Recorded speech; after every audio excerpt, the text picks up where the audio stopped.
Hey, welcome back. And here comes video 3 of this series, the coaching business model that actually works without burning you out.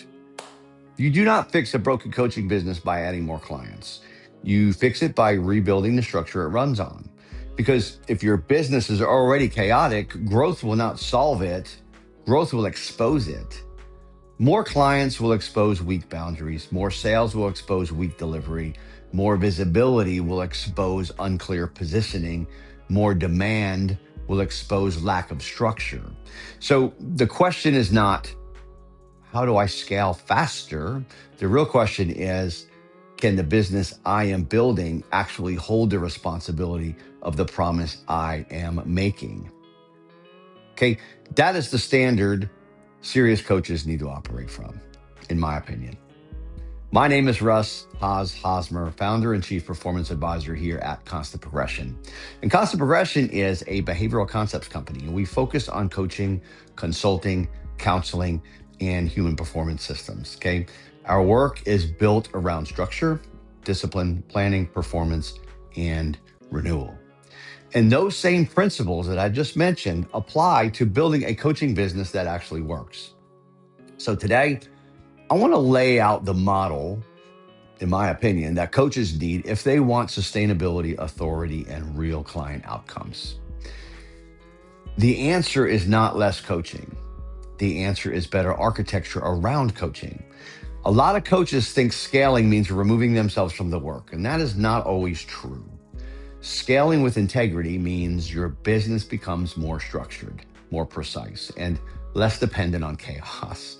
The goal is not to avoid helping people. The goal is to help people better with less confusion, less reactivity, less emotional drain, and more measurable progress. That requires a precision-based coaching model.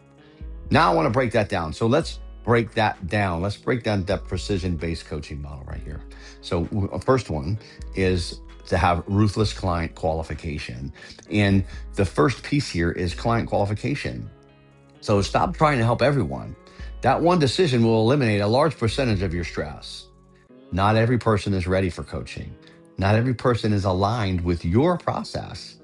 Not every person needs your service. Some people need therapy. Some people need crisis support. Some people need financial stability before coaching. Some people want the outcome, but they do not want the discipline that you have to get the outcome. And some people want access to you, but they don't want ownership over themselves. If you bring those people into your program without proper screening, you'll pay for it later with your energy. Okay. Qualification is not arrogance. It is responsibility. You need to define, who do I serve? What problem do I solve? What level of readiness is required? What behaviors disqualify someone? What must a client be willing to do? See, when you get clear on all that, your business gets cleaner. Better clients, better energy, better outcomes, and better referrals. Number 2 is build a system, not just sessions. See, this second piece is building a system. If your coaching business is just a collection of live calls, you're going to burn out because every session becomes a reset. Every client needs you to recreate the path for them. Every question runs through you. Every piece of direction depends on your live availability. This is not sustainable. Your coaching needs a framework, a methodology, a progression path, a sequence, a rhythm. Your clients should know, where am I in the process? What am I working on this week? What behavior are we improving here? What outcome are we tracking? What is expected of me between sessions? This is how you stop repeating yourself. This is how you reduce client confusion. This is how coaching becomes structured instead of scattered. Change the perspective, right? At Constant Progression, we believe structure is the foundation of all productivity. That applies directly here. Your coaching business needs structure before it needs scale. Moving on to number 3, separate delivery from constant access. The third piece is separating delivery from constant access. This is where a lot of coaches get trapped. They think being highly available makes them valuable, but constant access is not the same as high level service. In many cases, unlimited access creates dependency. It trains the client to reach outward before they reflect inward. It also trains the coach to become reactive instead of strategic. Very important there, guys. You need systems that support the client between sessions without making you the answer to every moment of discomfort. That should include structured check ins, client dashboards, weekly reflection forms, progress trackers, training resources, clear communication windows, implementation assignments, session recaps, video on the session recaps is very helpful, action steps. So now the client is engaged with the process, not just dependent on your presence. That is professional delivery. And then moving over into number 4, and that's define boundaries like a professional. Okay. So unlimited access is not premium, it is undisciplined. That may challenge some people, but it needs to be said. If there are no communication boundaries, no response windows, no session expectations, and no clear support structure, the coach eventually becomes the container for everyone else's urgency.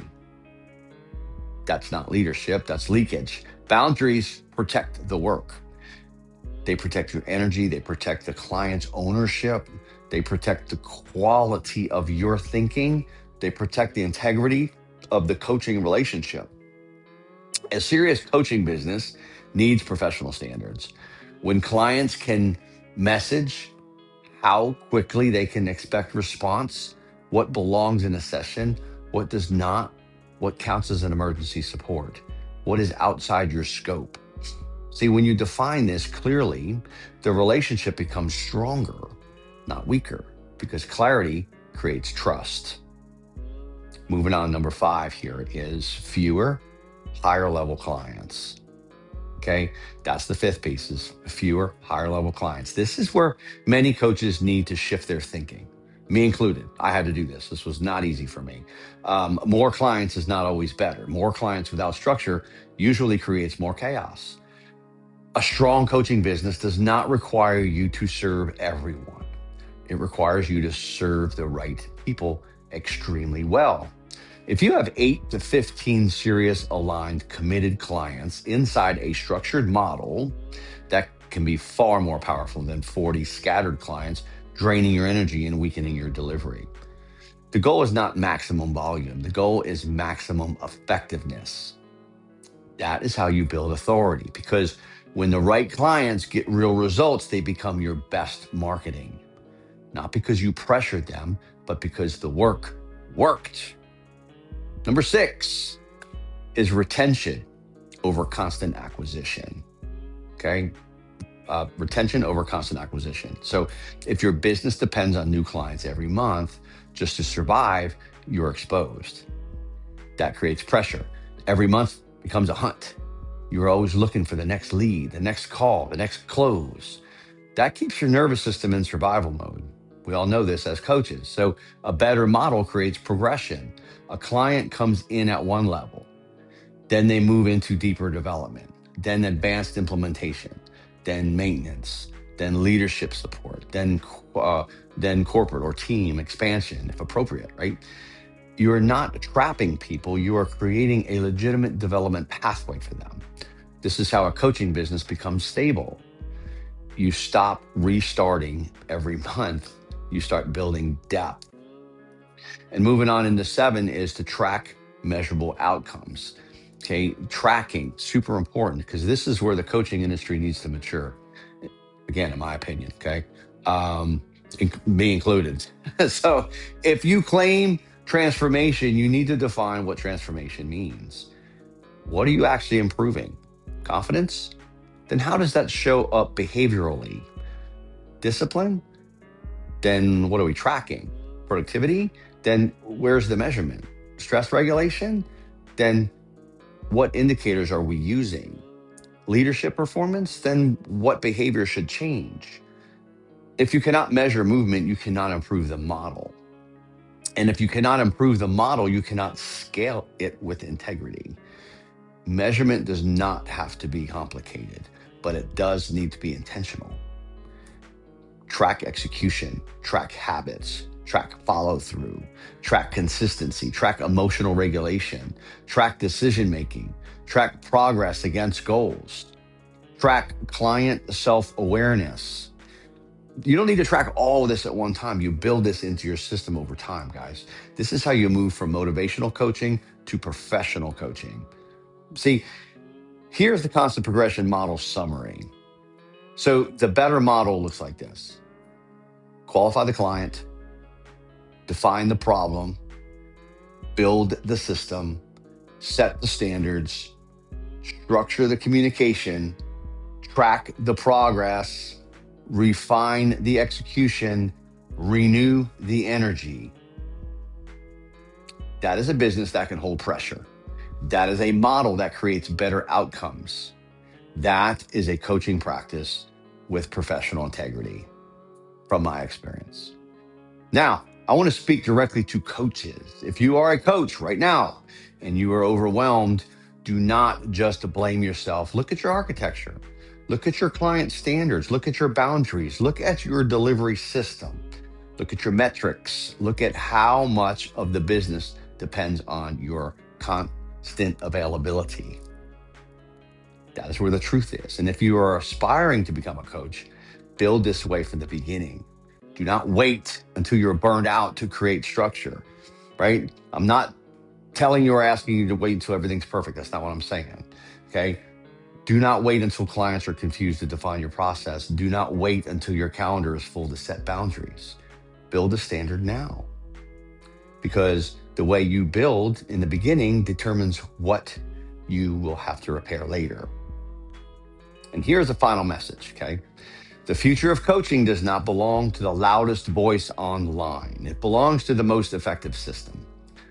The market may reward noise for a season, but authority is built on precision, structure, and results. And that is the difference. And that is where serious coaches need to place their attention. Stop scaling chaos. Start building structure. If this message resonated with you, please share it with another coach or aspiring coach who needs a better standard for building their business. Leave me a comment structure below if you are done building around pressure and ready to build around precision. And subscribe to this channel, my YouTube channel, Constant Progression, for more conversations on coaching, performance, leadership, discipline, and execution systems that actually hold up under pressure.